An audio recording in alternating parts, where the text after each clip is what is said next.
Okay, exercise number 2, we're gonna go to preacher curls. This is something we didn't do in weeks 1 and 2. So we didn't do a shoulder flexed position. So what a shoulder flexed position does is it pre-shortens your biceps. Both biceps cross your shoulder indirectly through their attachments onto the scapula. So your bicep is pre-shortened, and since it's pre-shortened, it's going to essentially inhibit some of its ability to contract. So when you're pre-lengthened and you're in more of a stretch, it activates your bicep a little bit more. This is going to potentially inhibit the bicep a little bit more, but it's changing the length tension relationship. So this is a strategic change that's going to activate your bicep in a different way. And how do we actually stimulate muscle growth? It's through making these strategic changes that enhances overall development. So that's what we're trying to do. So I want to show you how to set up a preacher curl. This particular preacher curl that we're doing today is on a cable machine. The reason I chose this is because we can easily change the weight. So if we want to drop weight, we can easily do it by just adjusting the pin. If you don't have a cable machine, just do it with the bar. So you use a standard bar, and don't forget how to position your hands on the bar. And that's going to be by using the carrying angle that we talked about. Go back to week 1, but you turn your hands out, and then from this, your fully supinated position, you're going to grab the bar. That's how you know what width to grab the bar on. So the first thing is, how do I adjust the seat? How do I get into this thing and know where I should be and know if I'm out of position? One of the easiest ways to know is your armpit's relationship to the pad. So if I sit on this thing and my armpit isn't slightly over the edge of this pad, then I need to adjust. And as you can see, my armpit is underneath the pad. The other thing is that my upper arm and my elbow isn't even against the pad. So I'm not even touching this pad here, which means that I need to change this so that we can remain in contact so that you're completely stable throughout the motion. So I'm gonna move my seat up. And this adjustment for me, now my armpit is above the pad slightly, which is perfect. And my upper arm is fully against the pad here. So this is where I would position the seat. Now Rhett's gonna be a little bit different. So let's position Rhett on this thing. If Rhett got in where I am, let's see where he sits. So as you can see with him, his armpit is pretty high, like it's way above the pad. And he could actually do this from here because his upper arm is still fully flush against this pad here, so he's stable. But it's gonna flex him more at the shoulder if we lower the seat position relative to this. So I'm gonna have him adjust that. And this looks about right. So his armpit is now a little bit above here, and he's fully supported, and he's flexed to the shoulder. So this is a good position. So armpit's relation to the pad is how you're gonna know if you're in the right spot. The first set, we're gonna guess on a weight. So I'm gonna have Rhett, we're gonna take this thing to about 65. And then he's going to turn his palms out and grab the bar, find his natural angle. We're going to slightly arch his back. So if you notice, we have this little arch in his back here.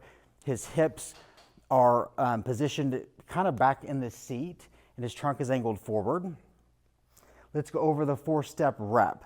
So the first thing Rhett's gonna do is he's gonna tighten his bicep before he moves. That's step 1. Step 2 is he's gonna tighten his bicep so hard that his bicep starts to move that bar towards his shoulder. Excellent. Now, as he does this, notice that his elbow is going to remain in contact with his pad and that he's staying completely stationary here. And he's going to go to his full available range. This is about all he has without his elbow lifting off that pad. And he's going to squeeze and hold. That's step 3. And then step 4 is he's going to control all the way back to the starting position. Good. So he's slowly releasing that tension from his bicep, and his bicep is in control the entire time. That's the 4-step rep. So this is a systematic approach that I want you to apply every single rep throughout your set. We're going 4 sets, 1-minute sets. Let's go ahead and get this thing started. I'm gonna start my timer, and rep's gonna begin. Here we go. Excellent, squeezing at the top, and then using his bicep to fight that weight all the way back down. Really good. Pause here, tighten here first. Excellent.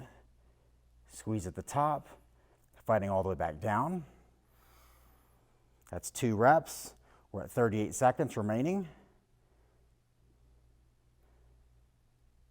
Excellent. One thing Rhett's really good at, since he's been with me for a while, is he uses a mind-muscle connection.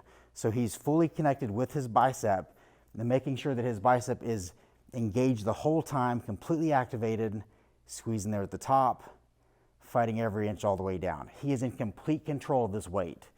So really good reps. He has 13 seconds. Squeezing here, fighting that weight back down. His biceps are in complete control. He's got 2 seconds. Let's go ahead and do an extra one. Pause here, tighten first. Now hold right here for me. Good. I want you just to squeeze but don't move. There you go. Now tighten your biceps so hard that you start to move again. There you go. Excellent. Squeeze in here and fight it back down. Money. Good job. Good set. Complete rest. 1 minute.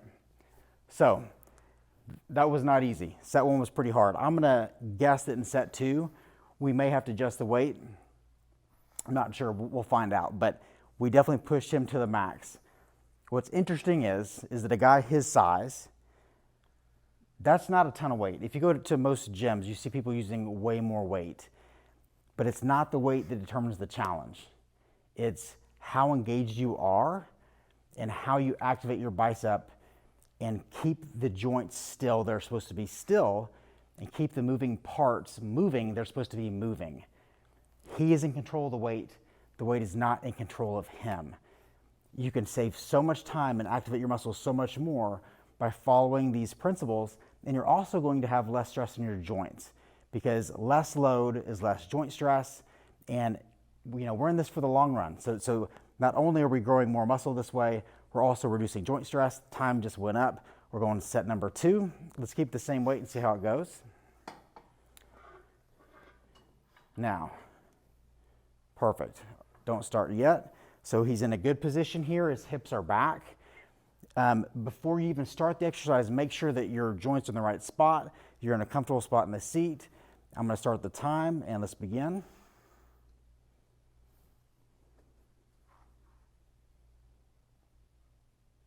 Really good. All 4 steps. Step 1, tighten before you move. Step 2, squeezing through the range. Step 3, squeezing at the top. And step 4, controlling back down. That's a good tempo. Keep that same tempo. 1, 1,000, 2, 1,000, squeeze. 1, 1,000, 2, 1,000. Excellent. That's about 2.5. That's perfect.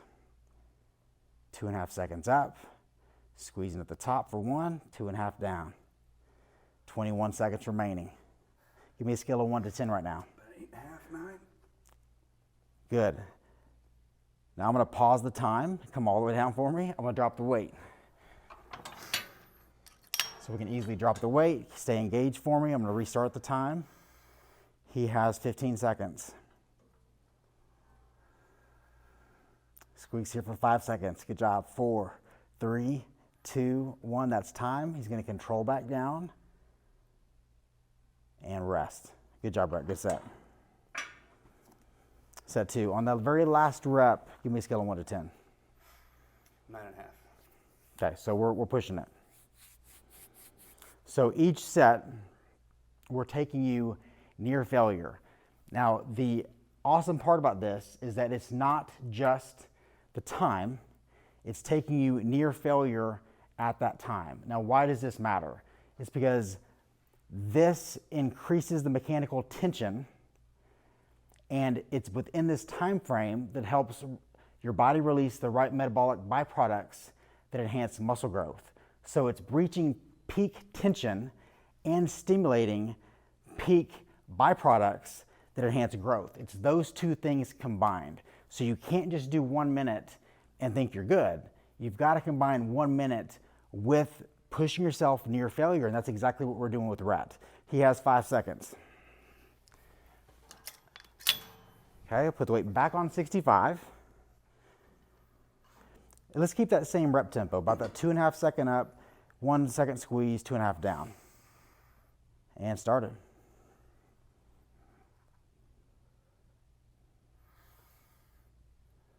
Really good. His muscles are in control of the weight. The weight is not in control of him. Pause here. Step 1, tighten first. You got it. Really good. He has 38 seconds. So I want you doing these exact same things. You're tightening first. You're making your bicep work throughout the entire range. His elbows are starting to move. I don't know if you can see that. So this is a sign we need to drop weight. So I'm going to go down. Quick change. He's going to keep going. He has 22 seconds. Good. Keeping those elbows on the pad as much as you can. You're almost home. 13 seconds. Let's just squeeze and hold. Good. 8 seconds. We're going to hold the remainder of the time. 6 seconds. 3, 2, 1. Really good. Fight every inch back down. Hold right here. Go ahead and come back up for me. I know it's kind of mean. Squeeze at the top and fight back down. He knows me well. Do these random things. That was good. Set 3. We have 1 more. If I were guessing, we're about a 9 and again. Yep, good 9.5 right there. Okay, so we hit that 9.5 mark again. 48 seconds of rest. Now, what I want you doing is I want you completely resting. This is what happens when you're working out like this, is that each rest period seems like it goes faster and faster. And I'm sure that he can, he's a living example of that right now. It at first is like, oh, I have an entire minute. And then all of a sudden by set 3, you're like, holy F, how's this time going so fast? Because time crawls by during your set and it speeds by during your rest. And if it's not, then you're probably not lifting enough weight. You probably need to make a few changes. He has 12 seconds. Set 4. 3, 2, 1. And here we go. This is the last one. Same drill, tightening first. That 2.5 second tempo is perfect. Good job. If you notice, he just lined up right into position. You know, his hips are back, his back is arched. He's making his biceps, fight every inch of this motion.